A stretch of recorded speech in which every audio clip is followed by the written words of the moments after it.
Hello, historians. Today we're going to be talking about the changes to the U.S. government at the beginning of the 20th century. So many of the topics we're going to be discussing in this section will sound pretty familiar to you, since the policies enacted in this time around the turn of the 20th century have led to some very lasting consequences, and they're still part of the national discussion. So at this time, the federal government was becoming much more important. People were starting to seek guidance and social justice through the federal government.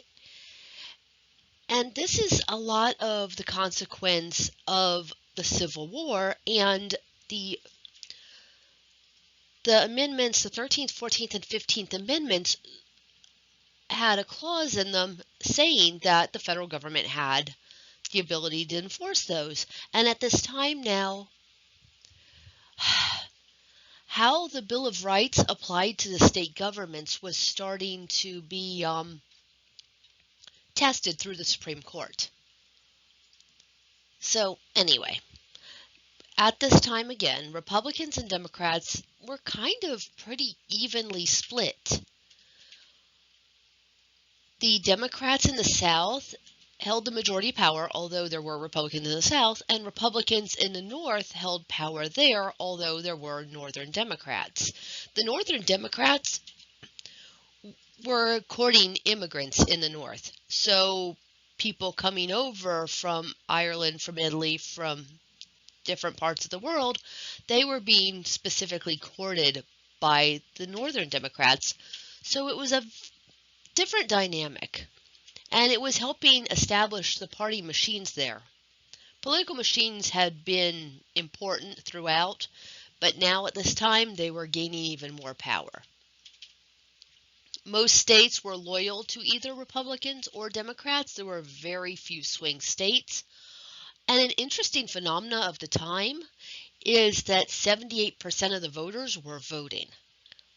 Now we don't have nearly that kind of turnout.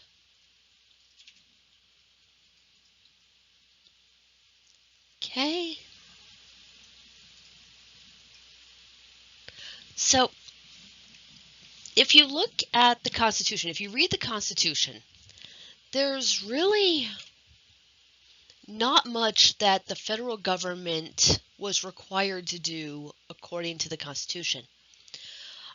Protect us from enemies, foreign and domestic, engage in treaties with foreign nations and Native American tribes, military, tariff, taxes, regulating interstate commerce, and delivering the mail. So, the federal protections like the EPA and OSHA weren't even established till 1970 under the Nixon administration. So it was a big deal when the federal government instated a pension for Civil War veterans, and that ended when it died out. There was no Social Security at that time. That didn't happen until FDR's administration in the 1930s.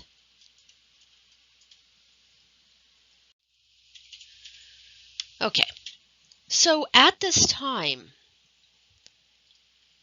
the Republicans were in power.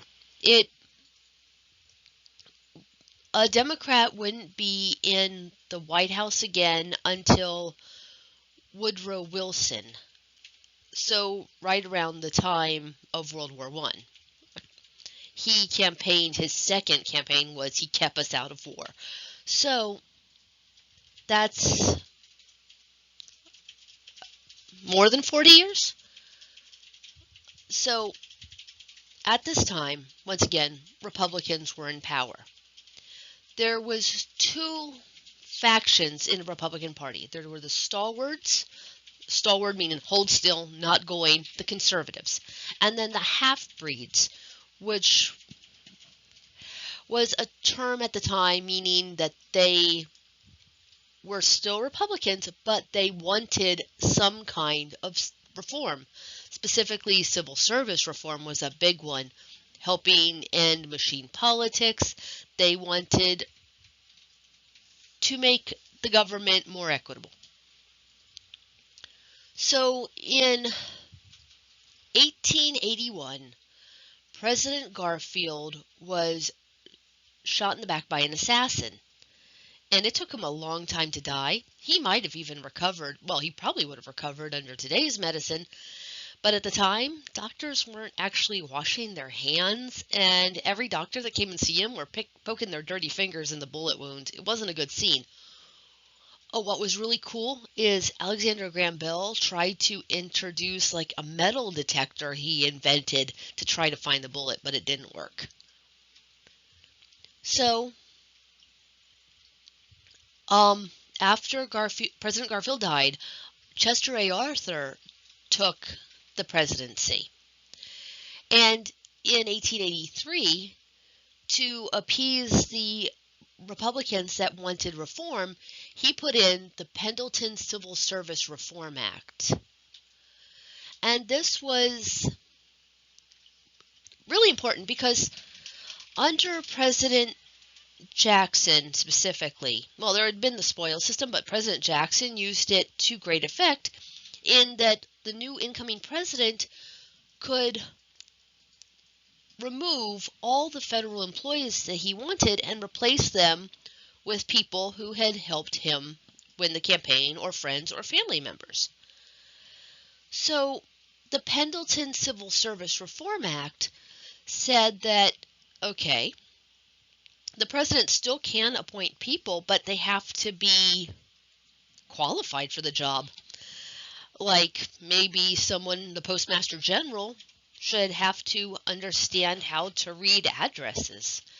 Or somebody in charge of granting patents should be qualified and understand how to read patents and what it's all about, as opposed to just cronyism. So this was to appease the reformers. And there were a lot of them. One of our most famous best presidents was one of these half-breed reform Republicans, and that's Teddy Roosevelt. He made a name for himself in New York politics, trying to break up monopolies, have business reforms, break up the party machine. The same thing with William Howard Taft, made his name the same way in Ohio.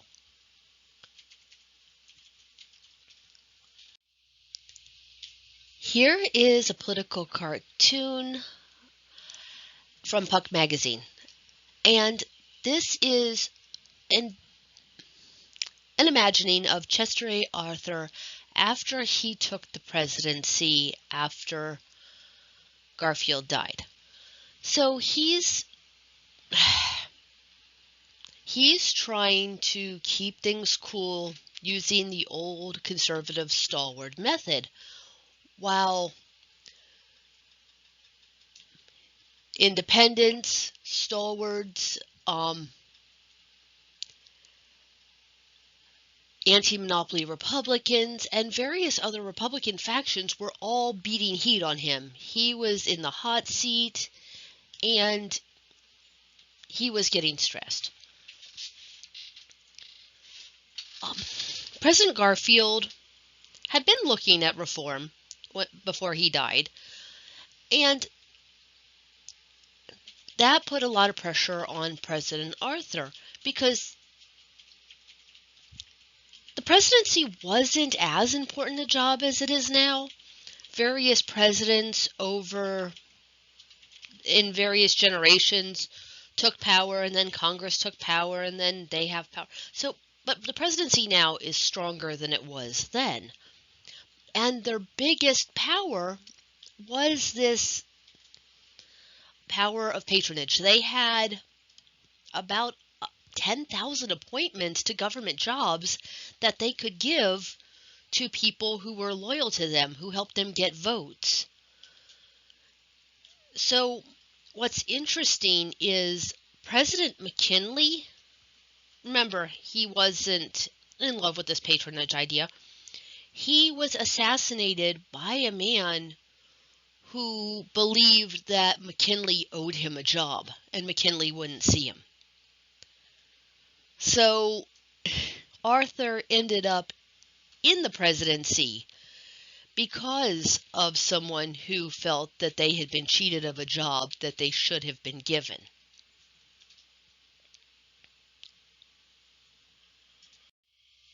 So, and there's a whole lot of negotiating the power of the government. And so a way that the government was able to get more power for themselves, the federal government, was using the Interstate Commerce Act.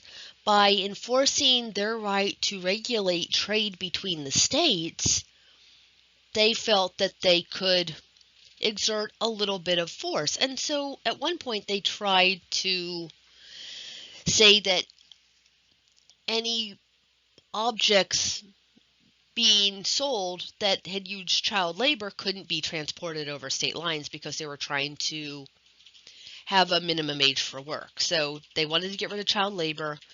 You can't just go into a state and say, no child under 12 is allowed to work.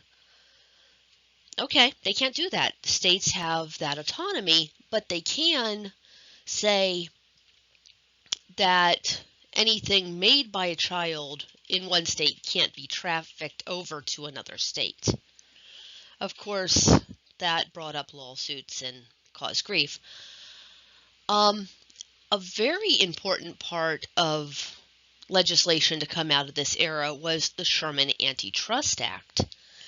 And that was trying to break down monopolies, because the monopolies had huge controlling influence over large segments of the economy and also over politicians. So they wanted to break this power, but it only got used against, I think, one big company. But the lawyers for those big companies in general thought, ooh, you know who has a monopoly? Labor unions. They have a monopoly over labor, and we can use the Sherman Antitrust Act to get them. It was an interesting bit of legal maneuvering, trying to make one to bring down big business, bring down their overwhelming power, and use it against the unions.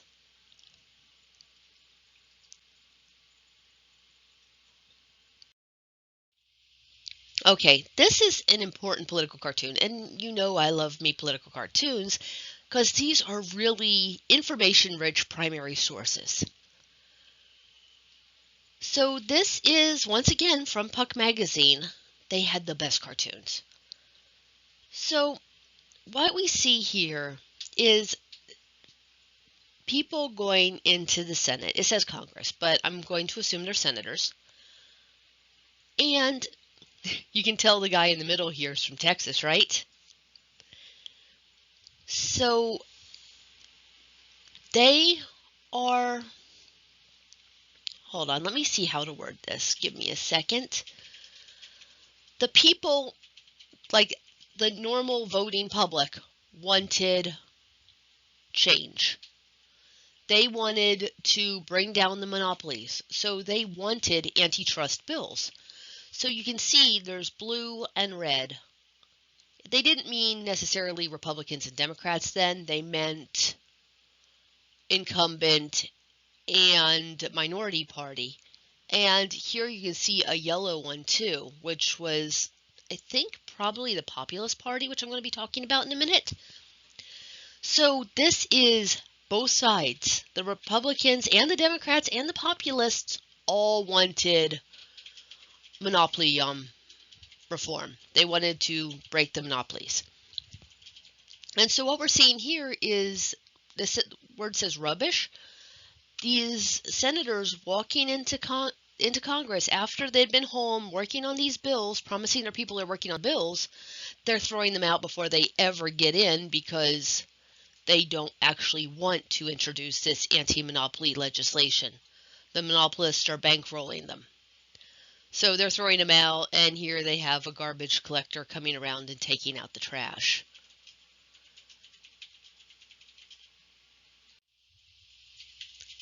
So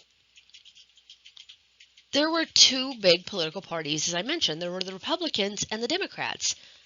And in the days before the Civil War, there were two major regions. There was the North, which was mostly manufacturing and banking, and then there was the South, that was more large cash crop, large-scale farms. Of course, the majority of the population at this time was still living in rural areas. A lot of people were farmers, and that was true in both regions. But the North, once again, manufacturing. The South, the largest money holders, the strongest people in the government were all these large cash crop farmers. After the Civil War, more and more people were moving out west, and the needs of the southern plantations and the needs of the northern manufacturers didn't necessarily speak to the needs of the people who were moving and working out west. They had a different economy, they had different needs, and sometimes they sided with the cash crop people of the South, sometimes they sided with the manufacturers of the North. And so they were kind of like a spoiler in this large picture, right? So both the Republicans and the Democrats kind of had to acknowledge the West and make deals with them to get anything done, which granted the West a lot of political power.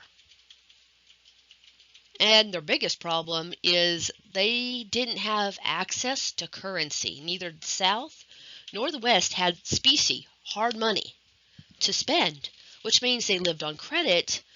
So how much they spent was based on their credit worthiness and how fast they could pay it back. So they were really, really agitated because they thought that the North was doing them dirty, because that's where the credit came from. They had to pay high rates to send their product north, so that meant they had less income to take home in the end.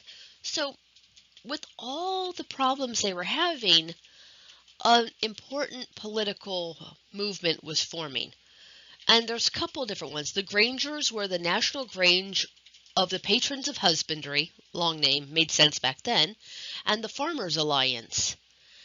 And they established the People's Party. Sounds like The Rock. Anyway, do you smell what the People's Party is cooking? So, did something called the Ocala demands. Sorry, brain fell out there. And so in 1890, they got together and they gave these demands. And, okay, I'm just going to read them to you without commentary. It seems the easiest way. They wanted an abolition of national banks. They suspected the national banks of being controlled by the wealthy and were suspicious of private interests controlling the nation's money supply. More than 20 years after the convention in 1913, Congress enacted the Federal Reserve System to eliminate those abuses.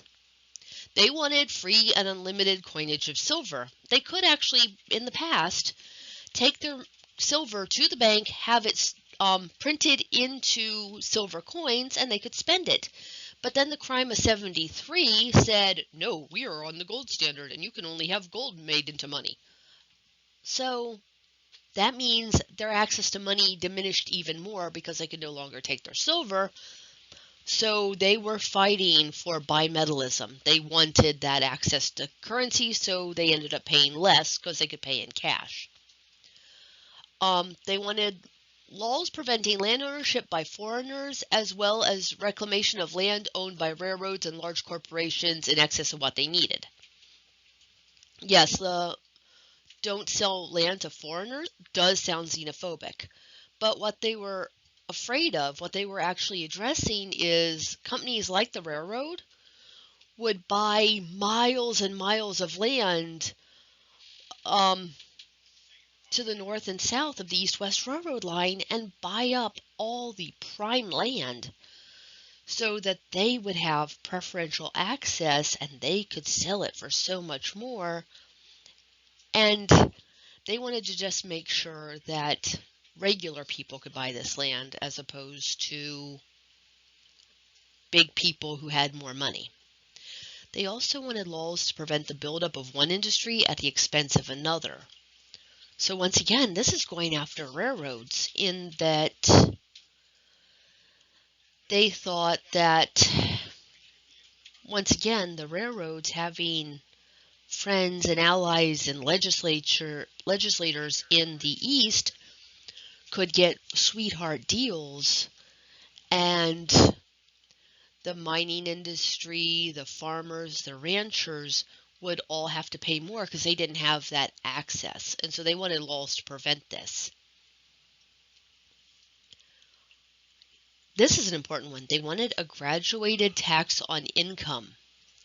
So instead of everybody paying the same amount, they wanted rich people to pay more than the poor people as opposed to a flat amount. And they ended up getting this. And finally, they wanted U.S. senators to be elected and not chosen by state legislatures. So you've heard of the Lincoln-Douglas debates before the Civil War. Both Lincoln and Douglas wanted to be the senator for Illinois, and they went around, I think it was 14 different venues around Illinois trying to convince people that they would be the best senator. But the people they were talking to didn't have a vote, but they could write letters to their state representatives for them to vote for the better candidate. And they thought that this allowed too much elitism, too much favoritism of the big power holders, so they wanted the common man to be able to, common man, mind you, because women couldn't vote yet, they wanted them to have a say in who got to be senators. And as you could see, like this graduated income tax, the senators, the banking reform, ended up 30, 40 years later actually all being stuck in place. Well, 20 years, but then more and more of their platforms started taking control. And so a very important aspect of this is, okay, the populists were starting to, no, the People's Party was starting to get a foothold in the rural South. They're like, hey, you poor people, you poor farmers, you sharecroppers, you laborers, you should vote with us because we're on your side.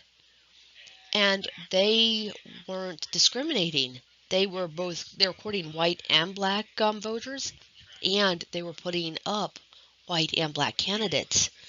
And this was starting to actually take hold, and people were starting to side with it. The Southern Democrats, seeing a potential loss in their political power, said, we need to destroy this party. We got to do everything to prevent this party from taking control. So what they did is they took the People's Party platform, like they yoinked a big swath of it. So trying to control the banks, trying to get the railroads to stop having so much power, income tax, senators, they swiped that as the Democratic Party platform, and more importantly, they yoinked the presidential candidate that the People's Party put up. Wow, so much alliteration. I'm sorry about that. So William Jennings Bryan was the candidate that the People's Party put up. Sorry. So the Democrats, seeing the writing on the wall and that the poor were going to start siding with them instead of the Democrats, said, yeah, here, you can have William Jennings Bryan. He is our candidate now. So it was William McKinley running against the Republican running against the Democrat and the People's Party candidate, William Jennings Bryan.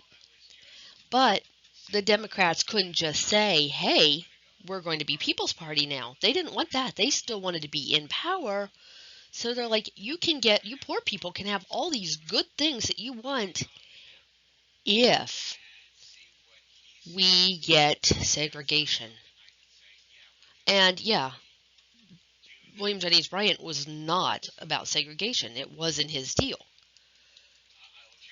But because of the way the power structure worked, he wouldn't have had a chance. So that's at the time when Jim Crow got to be its worst. So remember, Civil War, after Civil War, through Reconstruction in 1877, there were black Republicans voting and doing all right. They never really held a majority except in one state as far as the legislature, but they were doing okay holding their own. Then Jim Crow came in and blocked black voting and started making black laws.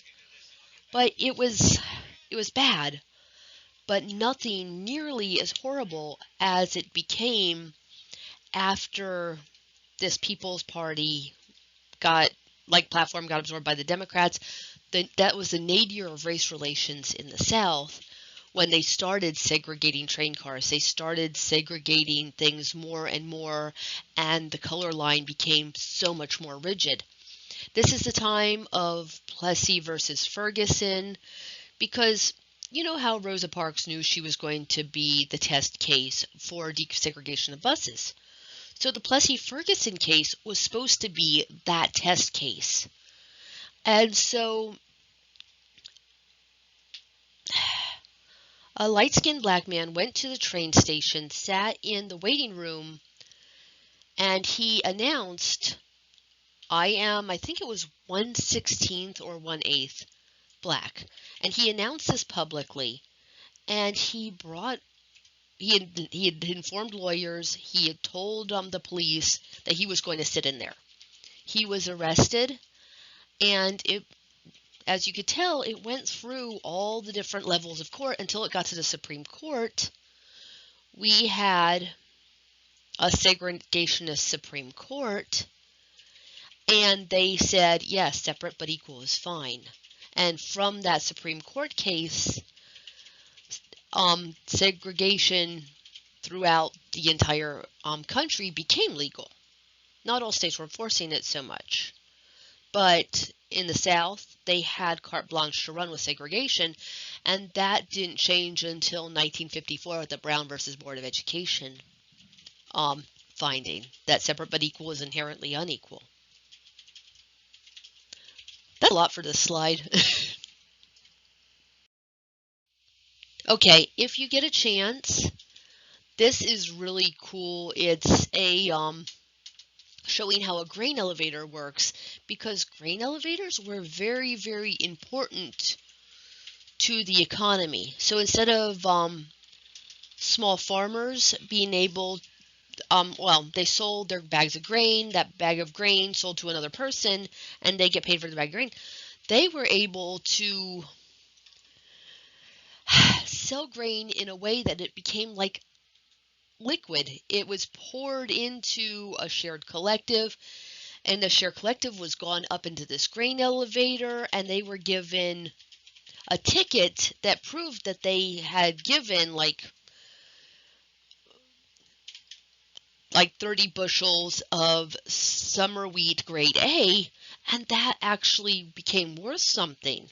And those tickets were then traded as currency, and that meant that the commodities market formed around grain elevators. There's just so much. So this is neat because it shows you just what an interesting technology it was. Okay, moving on. Okay, so here's an image. Is this Puck again? It very well may be. It looks like their drawing style. So this is William Jennings Bryan trying to save democracy. Standing in the presidential seat, pulling on a rope tied around the shipwreck labeled Democracy, was stranded in 1896 on 16-1 Bryanism, Bourbonism. And the populists were wearing overalls trying to help. So yeah, he ran for president a lot.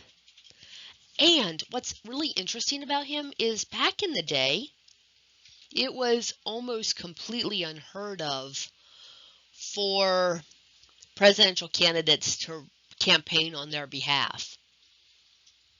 But he thought it was important to get his message known. So he went on a huge campaign tour trying to get his message across.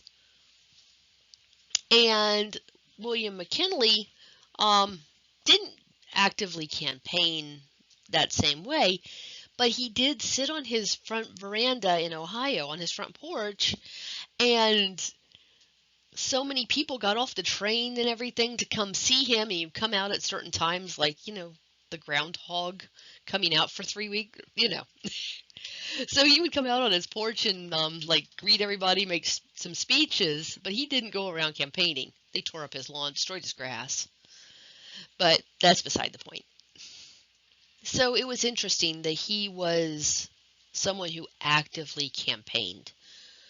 The only other person I remember actively campaigning for the presidency was Douglas, from the Lincoln-Douglas debates that I just mentioned. After, the South, okay, before the South seceded, because they didn't secede till Lincoln was nominated, Douglas saw the writing on the wall, and he was running for president, and he's like, you know what, y'all vote for Lincoln, or if anybody votes for Lincoln, the South's going to take it really personally, and they're going to believe we're after them. So he went around campaigning, trying to hold the Union together. Of course, his trying to hold the Union together was saying that slavery could expand into the territories, but he thought that that was far less dangerous than what would come. But of course, he lost, and who was it? I can't remember who the Democrats had up, because he was running. Don't worry about that, and we'll gather in now. But what was happening is Lincoln did win, South seceded, then the Civil War. But at least Douglas saw the writing on the wall and was trying to actively stop it. And so he just went and campaigned, which was a big deal. Once again, William Jennings Bryan, thinking he's saving the country from some really bad policies. He thought that soon-to-be President McKinley's policies were dangerous, expansionist, bad for our country, and that we should focus on the problems of domestic money amounts, and pulling the nation out of its own problems rather than expanding to be an empire was important. So this election was a mandate. Okay. Let me give you this first. There was I mentioned Panic of 1893, major economic recession.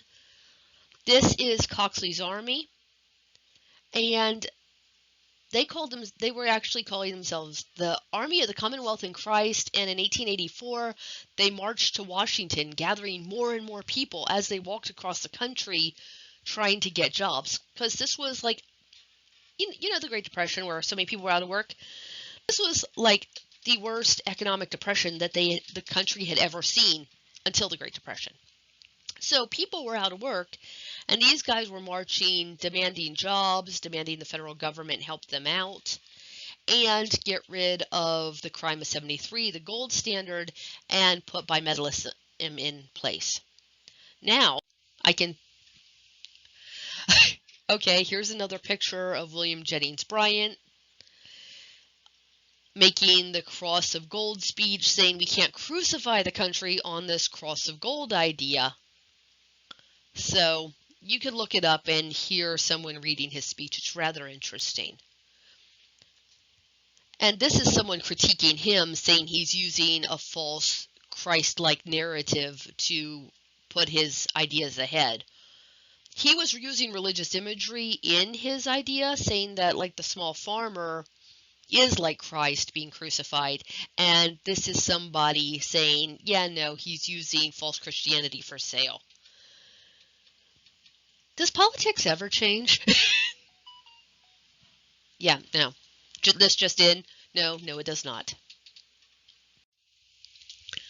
So, as I said, the election of 1896 was a mandate. It was, are we going to work on domestic financial issues and raising the lot of the American poor, or are we going to do it through the business route and get territorial expansion? Are we going to set ourselves up now as an empire?